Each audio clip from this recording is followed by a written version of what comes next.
Hello everyone, I am Nipali Singla, ABS Engineering College, Ghaziabad.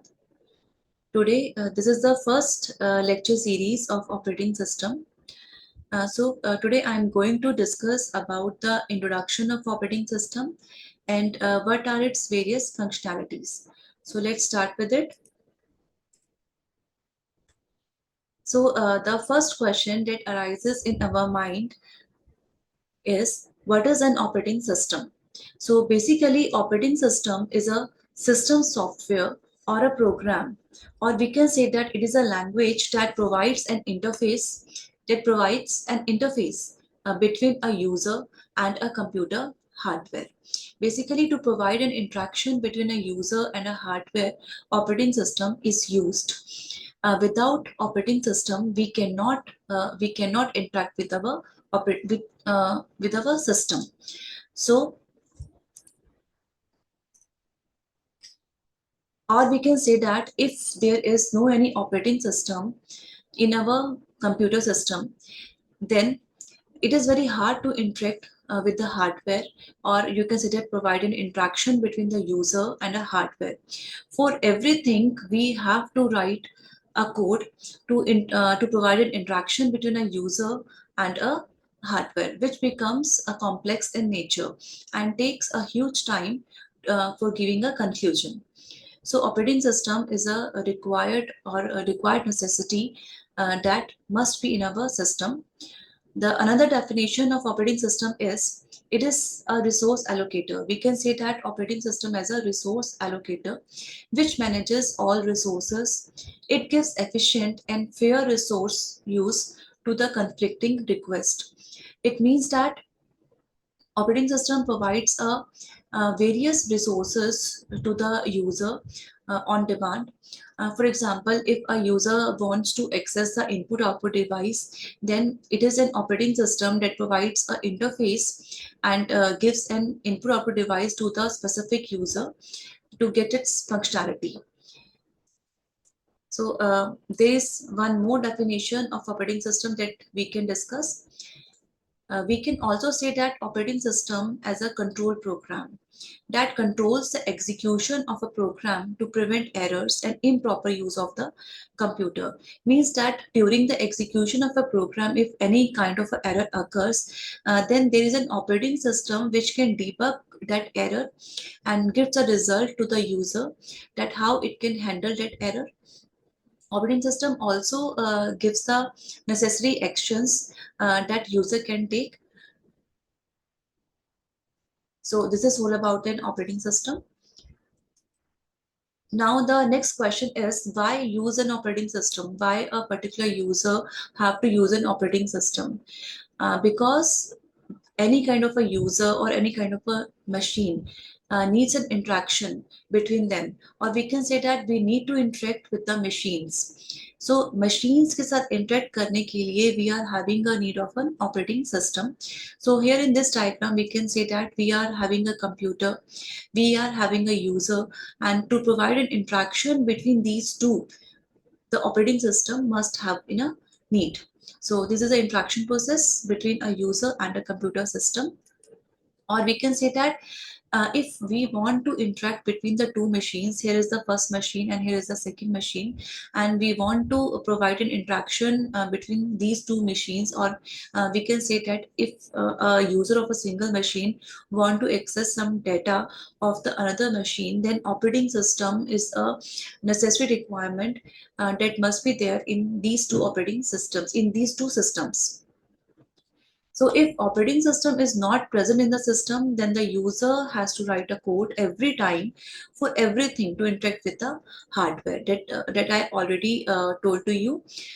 If a user write a code every time for any kind of a functionality, then it takes a huge time and which becomes very complex in nature.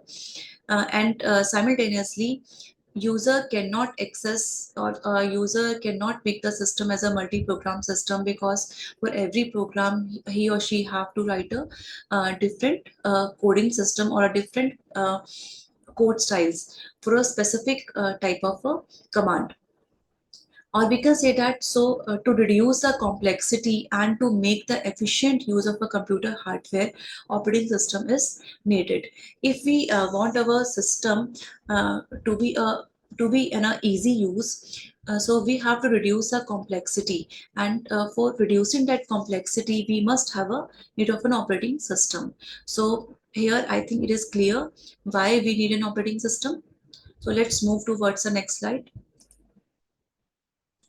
Now we are having the goals of an operating system. The first goal of an operating system is make the computer system convenient to use. Convenient means easy to use. A kind of an operating system which can be handled by any kind of a user. If we are seeing towards the past, like we can say that in 1980s there is a Windows operating system that is very convenient in use, means very easy for every user to use. In at that time, approximate 95%, we can say that approximately at that time 95% of the users in the whole world that are using the Windows operating system because of its conveniency. So as the time passing by, demand occurs for the throughput. So what do you mean by throughput? Basically, we can say that a throughput, uh, in the throughput, we are having the various number of tasks that can be executed at a particular period of a time. Means एक ऐसा time, एक ऐसा particular time period जिसके अंदर एक user और we can say that एक computer system बहुत सारे टास्क को एक साथ कर पाए। कन्वीनियंट होने के साथ साथ एक कंप्यूटर सिस्टम का थ्रूपुट भी बहुत अच्छा होना चाहिए। सो ये डिमांड जब बढ़ी थ्रूपुट की, तो मार्केट के अंदर हमारे पास बहुत सारे अदर ऑपरेटिंग सिस्टम्स भी आए। Like first of all we are only having the window operating system, जिसका मार्केट वेटेज था 95% in, you can say that 1980s के अराउंड। बट जैसे जैसे यूजर्स की डिमांड बढ़ी और यूजर्स ने कहा कि हमें एक ऐसा सिस्टम चाहिए जिसका थ्रूपुट अच्छा हो, तो उस टाइम पर हमारे पास वेरियस अदर ऑपरेटिंग सिस्टम्स आए, like Linux, Unix, Mac operating system and Android and various other operating systems. So अगर हम आज की बात करें, डेट इज अगर हम अभी 90s 1990 की और अगर हम एट प्रेजेंट 2024 की बात करें, तो इस टाइम पर अप्रोक्सीमेट विंडोज ने जो मार्केट को कवर कर रखा है, इट इज नियर बाय 65%। तो ये मार्केट विंडोज की क्यों डाउन हुई? विंडोज की मार्केट डाउन हुई है, बट फिर भी अभी जो मेजरली यूज किया जा रहा है operating system, date itself Windows. And because of throughput, because throughput की डिमांड बढ़ी, अदर फंक्शनैलिटीज की डिमांड बढ़ी, तो मार्केट के अंदर जो ऑपरेटिंग सिस्टम आए, Linux, Unix, Mac operating system and Android, इन सब ने जो आपका लेफ्ट ओवर यहाँ से 35% जो मार्केट था, वो इन सब ने जो है एक्वायर कर लिया। बट स्टिल विंडोज ही अभी एक ऐसा ऑपरेटिंग सिस्टम है जिसने वर्ल्ड वाइड सबसे ज्यादा मार्केट को एक्वायर कर रखा है। एंड इस टाइम पे ये कन्वीनियंट तो है ही, बट ये एक अच्छी थ्रूपुट भी प्रोवाइड करता है।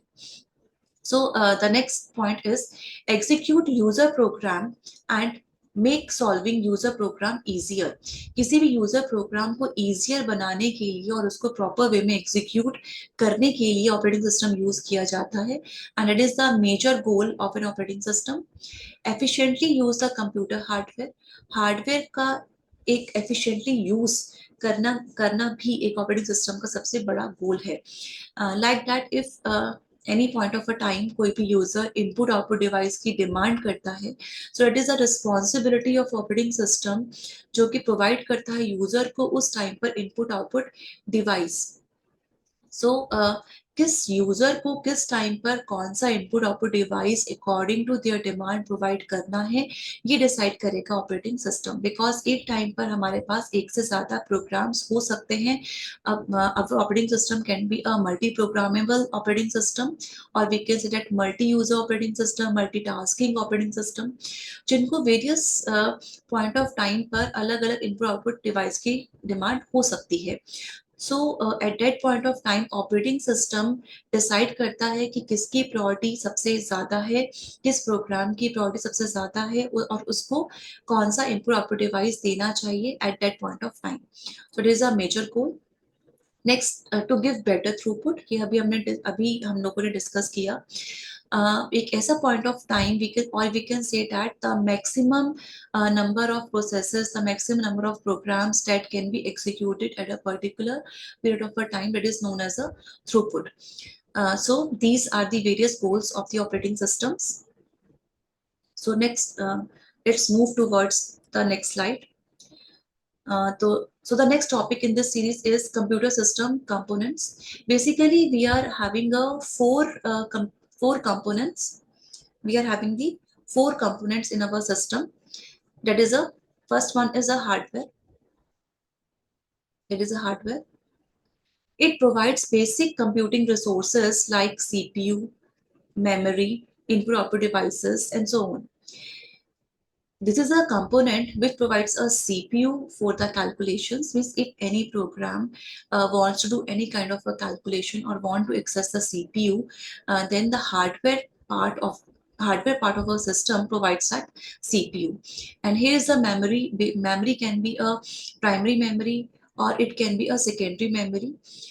For writing in a program, or if a user want to add, delete, or write anything on his or her file, then a memory control system provides a hardware memory to that user to write a program. But for the execution of that a particular program, we are having a need of a RAM, that is a primary memory, which is also given by an operating system. Next, we are having a input output devices. So in a hardware components, we are also having a input output devices, which is given by an operating system on the demand to a particular user. So the next component is operating system. Basically, the major component is operating system. Operating system, it controls and coordinates the use of the hardware among various applications and users.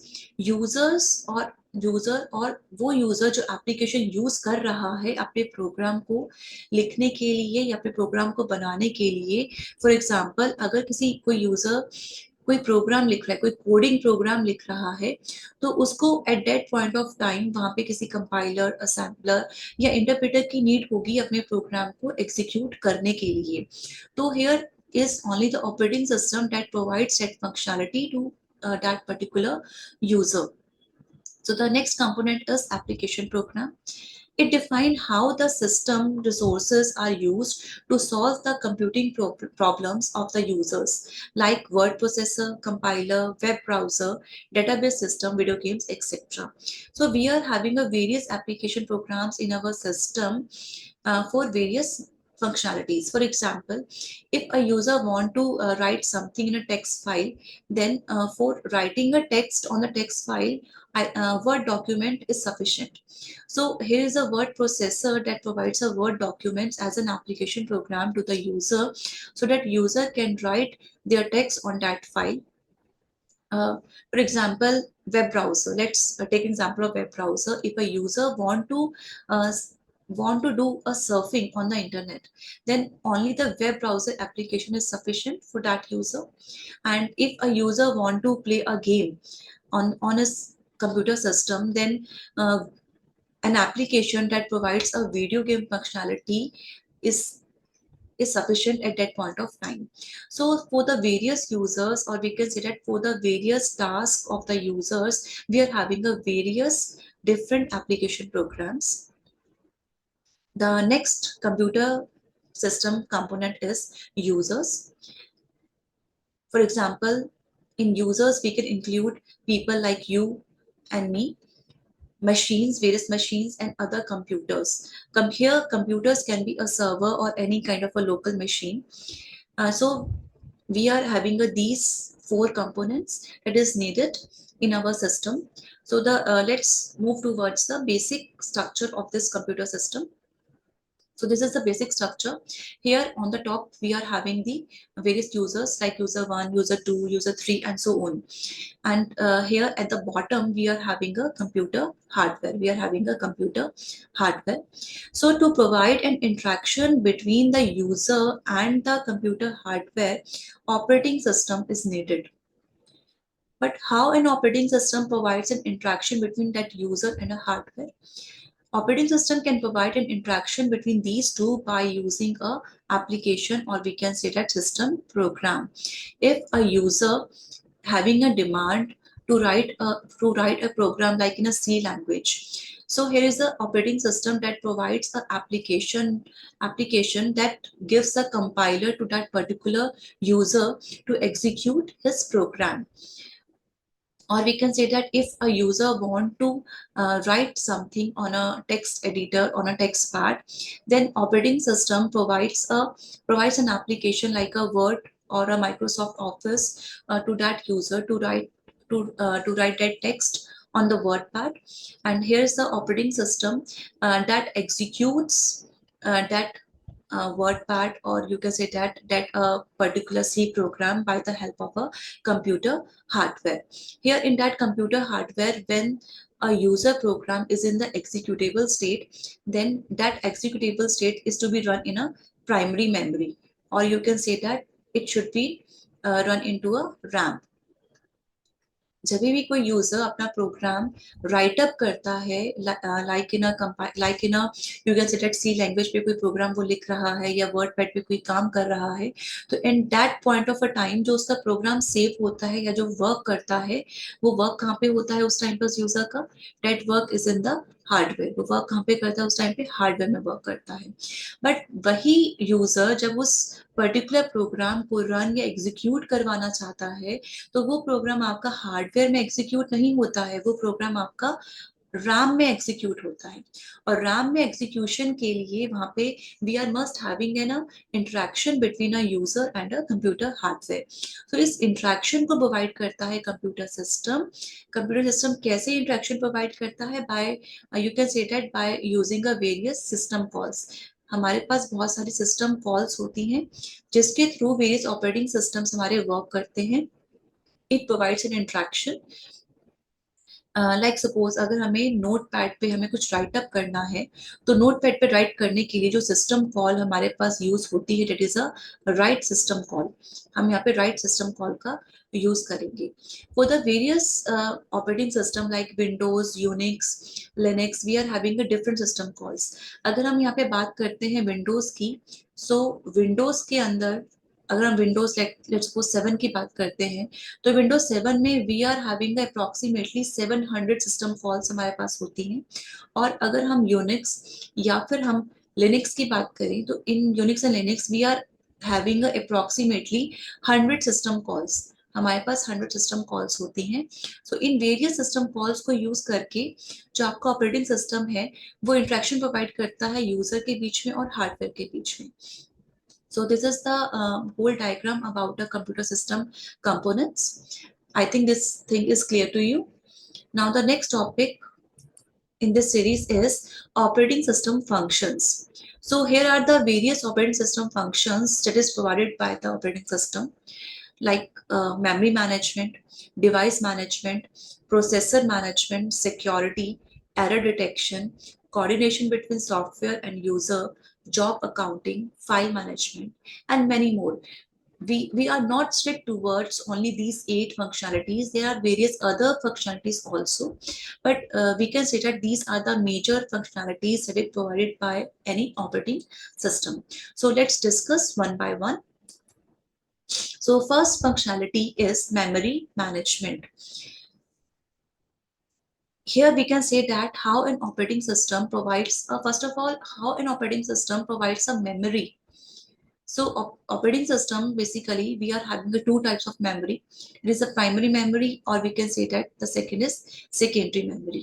अभी हम लोगों ने discuss किया कि जब भी कोई user अपने किसी प्रोग्राम को राइट अप करता है या उस पर काम करता है, अभी इनिशियल लेवल पे उस पर वर्क करता है, तो वो प्रोग्राम आपका राइट अप कहाँ पर होता है? सेकेंडरी मेमोरी, यानी कि हार्डवेयर पार्ट के अंदर वो राइट अप होता है। अब हार्डवेयर पार्ट में वो प्रोग्राम आपका किस मेमोरी लोकेशन पर राइट अप हो रहा है? लेट्स सपोज आप उस प्रोग्राम को सी ड्राइव में लिख रहे हैं, या आप उस प्रोग्राम को डी ड्राइव में लिख रहे हैं, और सी और डी ड्राइव के अंदर आप किस particular you can say that track पर उसको लिख रहे हैं। ठीक है, these are various you can say that, ये हमारे पास क्या है, हमारे पास वेरियस आपके ट्रैक्स हैं। तो किस ट्रैक पर, किस पर्टिकुलर स्पेस पर आपका प्रोग्राम जो है राइट अप हो रहा है, उसका मेमोरी लोकेशन क्या है, मेमोरी एड्रेस क्या है, it is govern by an operating system. And जब ये प्रोग्राम आप राइट अप कर लेते हैं, and for execution of that program we are having a need of a primary memory, और we can say that RAM.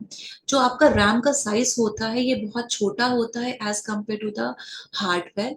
सो यहाँ पे operating system decide करता है कि जो आपका प्रोग्राम है वो कितना बड़ा है और कितना टाइम वो लेकर एग्जीक्यूट होने में, उसको कितना मेमोरी स्पेस चाहिए है एग्जीक्यूट करने के लिए। तो ये सब चीजों को डिसाइड करने के बाद ऑपरेटिंग सिस्टम आपको रैम के अंदर पर्टिकुलर लोकेशन प्रोवाइड करता है जहां पर आपका प्रोग्राम जो है वो एग्जीक्यूट हो सकता है या हो पाता है। तो इन सब चीजों का जो मेमोरी मैनेजमेंट है कि किस लोकेशन पर कब किस यूजर को वो मेमोरी लोकेशन प्रोवाइड करना है, कहाँ पर किसका प्रोग्राम एग्जीक्यूट करना है, उसकी मैनेजमेंट कैसे करनी है, that is given by an operating system. That is one of the major function of that operating system.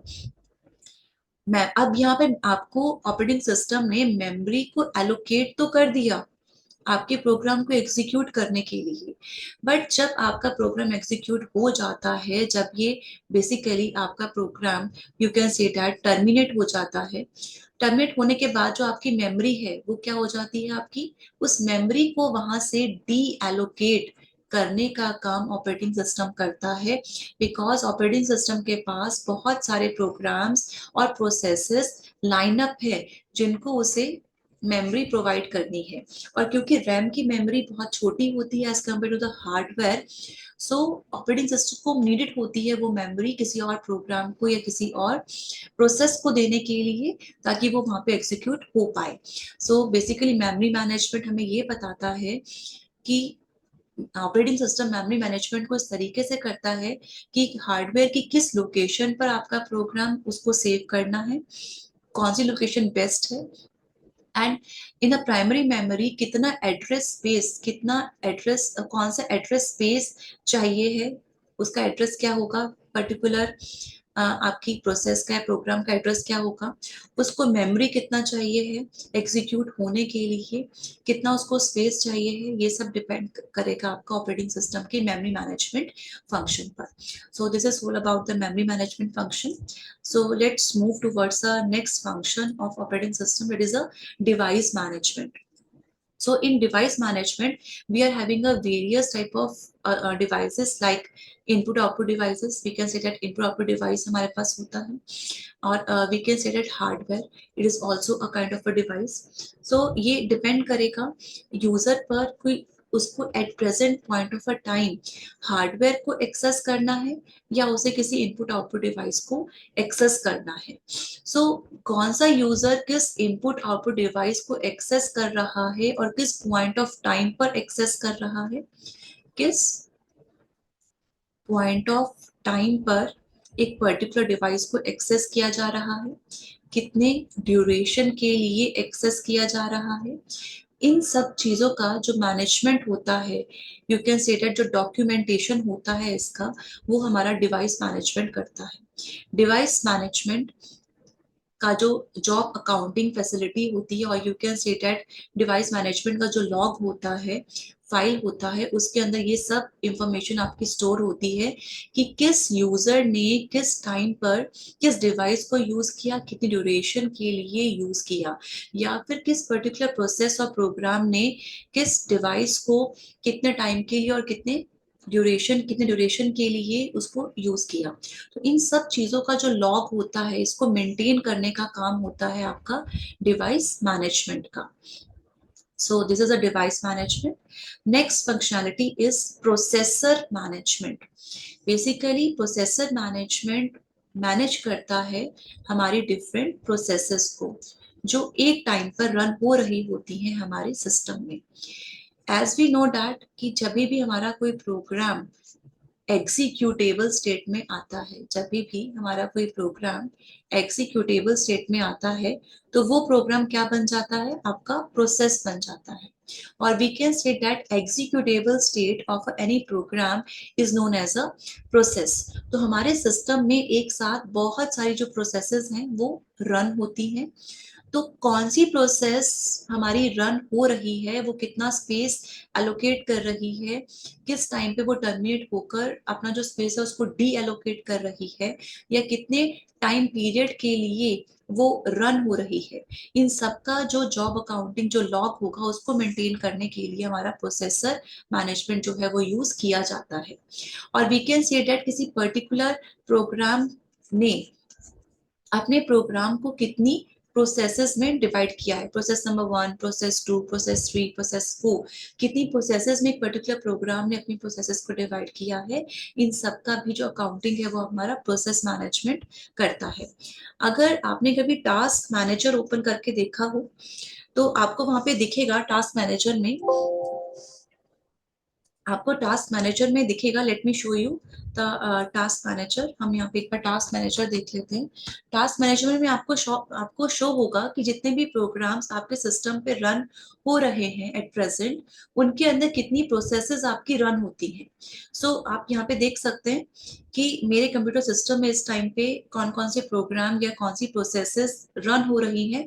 और देखिए रन टाइम पे आपको इसमें चेंजेस पे दिख रहे हैं, रन टाइम पे सब में चेंजेस नजर आएंगे, because every you can say that every micro second के अंदर हमारी प्रोसेसेस जो है अपने काम को कंप्यूट कर रही होती है। तो this is a task manager जो आपको शो करता है आपकी प्रोसेसेस के बारे में सारी इंफॉर्मेशन, वो कितनी सीपीयू मेमोरी को यूज कर रहा है, कितना डिस्क सरफेस यूज कर रहा है, कितना नेट कौन से नेटवर्क को यूज कर रहा है, उसका जीपीयू क्या है, इन सब इंफॉर्मेशन को वो आपको लोकेट करके यहाँ पे शो करेगा। सो this is the task manager जिसके अंदर हम सारी इंफॉर्मेशन को देख सकते हैं। So this is all about a processor management. So let's move towards our next function, that is a security. Security, what do you mean by security? तो basically security क्या है, हम इनिशियल लेवल से start करते हैं। जब भी हम अपने सिस्टम को ऑन करते हैं, सिस्टम को जब भी हम अपने ऑन करते हैं तो बहुत सारे यूजर्स ने वहां पर क्या दे रखा होता है, पासवर्ड। विदाउट पासवर्ड हम अपने सिस्टम को वी कैन नॉट ओपन, हम अपने सिस्टम को ओपन नहीं कर सकते हैं। सो this is the security that is provided bye an operating system, कि कोई भी आपका यू कैन से दैट कोई अनदर यूजर आता है जो आपके सिस्टम को ऑन करने का ट्राई करेगा, तो आपके सिस्टम को वो ऑन नहीं कर पाएगा, because password protection is there. आपके सिस्टम में पासवर्ड प्रोटेक्शन है जो किसने प्रोवाइड किया है, आपके ऑपरेटिंग सिस्टम ने प्रोवाइड किया है। We are having a multi user operating system, हमारे पास हो सकता है कि एक ही ऑपरेटिंग सिस्टम को वेरियस अलग अलग यूजर्स जो है यूज कर रहे हैं। Let's suppose user 1, user 2, user 3 and user 4। तो ये सभी यूजर्स जो है अपने डिफरेंट डिफरेंट पासवर्ड्स जो है यूज कर सकते हैं अपने सिस्टम को ऑन करने के लिए। बिकॉज जब भी वो अपने पासवर्ड से लॉग इन करेंगे तो हर यूजर का एक अपना स्टोरेज स्पेस होगा, एक अपना you can say that processing space होगा जिस पर वो काम करेगा। कोई भी यूजर किसी और यूजर के स्पेस को जाकर इंटरप्ट नहीं कर पाएगा या फिर उसके स्पेस को ओपन नहीं कर पाएगा। So that security is provided by operating system. और another way we can say that कि आपने कभी देखा होगा कि हम बहुत बार क्या करते हैं कि हमारी कोई फाइल कंप्यूटर सिस्टम में ऐसी होती है कि जो बहुत ज्यादा we can say that private होती है, बहुत ज्यादा हमें उसमें सिक्योरिटी देने की नीड होती है। तो वहां पर उन पर्टिकुलर फाइल्स पर भी हम पासवर्ड प्रोटेक्शन दे सकते हैं। तो ये जो होल पासवर्ड प्रोटेक्शन है it is provided bye an operating system. तो इन पासवर्ड प्रोटेक्शन के लिए भी ऑपरेटिंग सिस्टम क्या करता है, एक लॉग को मेंटेन करके रखता है, एक फाइल को मेंटेन करके रखता है जिसमें किस यूजर ने किस फाइल में कौन सा पासवर्ड जो है वो उसने लगाया है, कौन सा पासवर्ड है उसका, उन सब पासवर्ड की इंफॉर्मेशन वो प्रोवाइड करता है। सो फुल सिक्योरिटी आपको ऑपरेटिंग सिस्टम प्रोवाइड करेगा। और we can say that another way भी हम बोल सकते हैं आपके एंटीवायरसेस, जो आपके एंटीवायरस हैं जो आपके सिस्टम में यूज किए जाते हैं। तो बेसिकली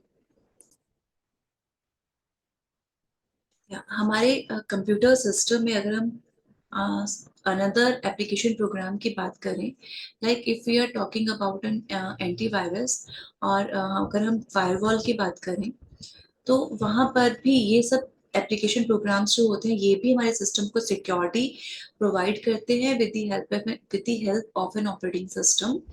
और इन सब का जो लॉग मेंटेन करने का काम होता है वो हमारा ऑपरेटिंग सिस्टम प्रोवाइड करता है in a format of a we can say that log file.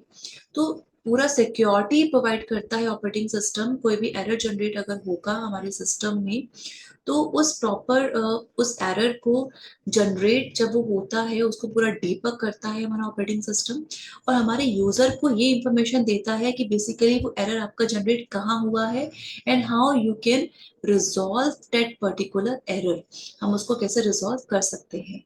So this is the major functionality. It is provided by an operating system. So the next functionality is error detection. Error detection की बात अभी हमने security में भी किया कि अगर हमारी किसी पर्टिकुलर फाइल पर, और वी कैन से दैट किसी प्रोग्राम पर, और वी कैन से दैट किसी प्रोग्राम के अंदर हमारी एक प्रोसेस जो है वो रन हो रही है, अगर इस पर्टिकुलर प्रोसेस के अंदर कहीं पर भी कोई एरर जनरेट होता है, तो इस प्रोसेस में किस पर्टिकुलर लोकेशन पर वो एरर जनरेट हुआ, इसको डीबग करता है हमारा ऑपरेटिंग सिस्टम। और डीबग करने के बाद वो रिटर्न बैक करेगा हमारे यूजर को और ये बताएगा कि इस पर्टिकुलर एरर को हाउ वी कैन हैंडल, हम इसको कैसे हैंडल कर सकते हैं, इसके लिए हमें क्या क्या करना होगा। तो इस पूरे स्कीम के अंदर एरर को डिटेक्ट करने का जो काम है वो ऑपरेटिंग सिस्टम करता है with the help of an kernel. Kernel की हेल्प से डिटेक्ट किया जाता है हमारे एरर्स को, और इसको डीबग भी करके हमारा ऑपरेटिंग सिस्टम हमें बताता है। So this is also one of the major functionality it is provided by of our operating system. So next functionality is coordination between the software and the user. Here the coordination means अगर हमारा normal कोई user है उसको कुछ text लिखना है, एक normal text लिखना है, और एक नॉर्मल टेक्स्ट लिखने के लिए अगर हम अपने यूजर को, लेट सपोज हम सी कंपाइलर दे देते हैं, अगर हमने सी कंपाइलर उसको दे दिया, तो क्या सी कंपाइलर उसके किसी यूज का है? हमारे यूजर को तो यहाँ पे सिर्फ एक टेक्स्ट ही लिखना है। तो इस टेक्स्ट को लिखने के लिए अगर ऑपरेटिंग सिस्टम उसको वर्ड डॉक प्रोवाइड कर देता है, this is sufficient for it, उस यूजर के लिए वो सफिशिएंट है।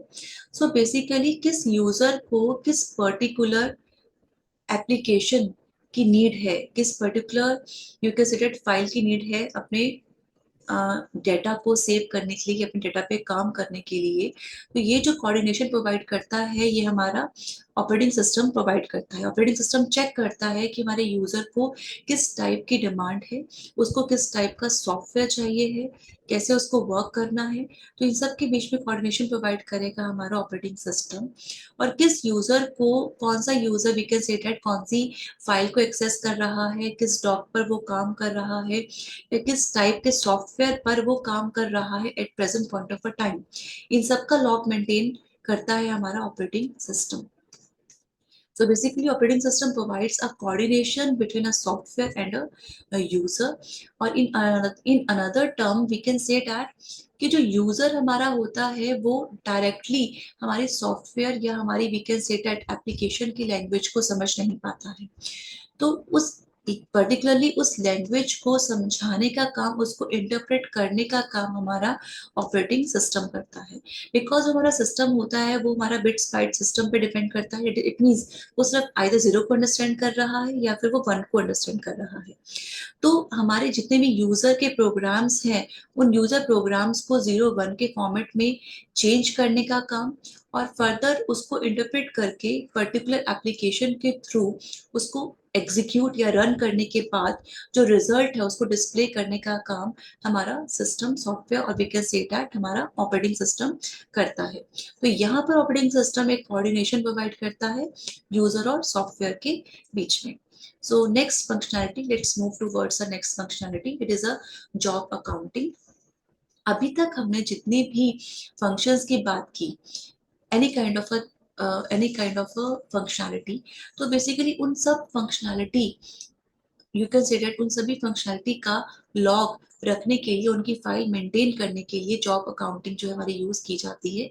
मींस यूजर हमारे सिस्टम में आया, उसने एक पर्टिकुलर फाइल, सपोज वर्ड पर उसने वर्क करना स्टार्ट किया, वर्ड पर उसने काम कितने ड्यूरेशन के लिए किया, और उस वर्ड का उसने कितना, यू कैन से दैट जो वर्ड की फाइल वो बना रहा है उस फाइल ने कितना स्पेस ऑक्यूपाई किया हमारी सेकेंडरी मेमोरी में, और जब उस पर्टिकुलर फाइल को एग्जीक्यूट किया गया प्राइमरी मेमोरी में, तो वहां पर उसने कितना स्पेस जो है वो कंज्यूम किया।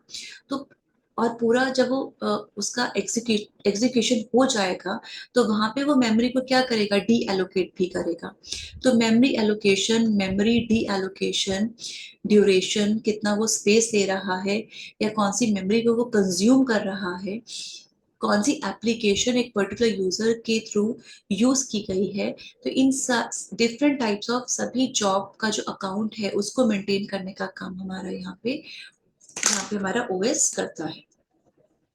सो आई थिंक यहाँ से आपको क्लियर होगा कि जॉब अकाउंटिंग में ओएस हमारा कैसे वर्क कर रहा है। So now next move towards the next functionality. It is the file management. Now here in this functionality, it is a file management. यहाँ पर ऑपरेटिंग सिस्टम हमारी वेरियस काइंड ऑफ फाइल्स को manage करता है। Either वो हमारी जो files हैं वो हमारी सिस्टम फाइल्स हों या फिर वो हमारी यूजर फाइल्स हों। वी आर, ऐसा नहीं है कि सब यूजर अगर किसी प्रोग्राम को एक्सेस कर रहा है या उस पर वर्क कर रहा है तो वो ही वहां पे सिर्फ फाइल को मेंटेन करेगा। नो, सिस्टम की इटसेल्फ खुद भी अपनी फाइल्स होती हैं जिसके अंदर वो अपने वेरियस प्रोग्राम्स को और you can say that various application को स्टोर करके रखता है। और इन पर्टिकुलर फाइल्स को या प्रोग्राम्स को जो यूजर है वो चेंज नहीं कर सकता है। तो यहाँ पे एक पर्टिकुलर लोकेशन होती है हमारी, लेट्स सपोज अगर आप चेक करेंगे कि सी ड्राइव में हमारे सिस्टम में कुछ स्पेस ऑलरेडी जो है वो एक्वायर कर रखा होता है, और इस स्पेस पर जो फाइल्स हमारी होती हैं we can not change that files, है ना। और अगर हम यूजर की बात करें तो यूजर एट वन टाइम किसी भी प्रोग्राम पे वर्क करता है, किसी भी you can say that application software को एक्सेस करता है, अपनी फाइल्स पे वर्क करता है। तो इन सब फाइल्स का जो मैनेजमेंट होता है वो कौन करता है, हमारा ऑपरेटिंग सिस्टम करता है। ठीक है। अब किस फाइल, कौन सी फाइल जो है वो कितना स्पेस हमारा ऑक्यूपाई कर रही है, या वो जो फाइल है वो जब हार्डवेयर के अंदर है तो उसको किस लोकेशन पर सेव करना है, और जब वो प्राइमरी मेमोरी के अंदर है तो उसको कितना स्पेस एलोकेट करना है रन करने के लिए।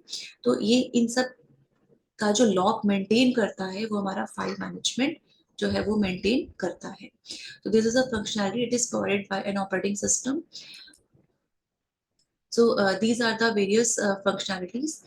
These are the some references which I took for this lecture series.